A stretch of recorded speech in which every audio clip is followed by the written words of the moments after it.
د قریش مبارکه سوره چې د قرآن عظیم الشان 106 سوره ده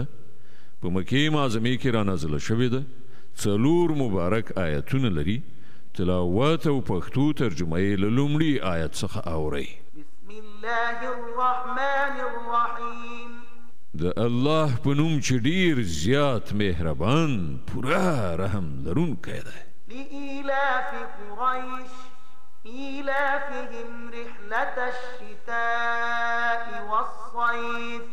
څنګه چې قریش مینه ناک شول یعنی د ژمني او وړني مسافرت سره مینه ناک فليعبدوا رب هذا البيت الذي أطعمهم من جوع وآمنهم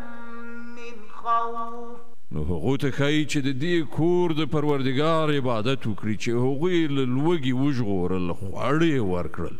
او له ویرې وژغورل امنیت یې ور په برخه کړ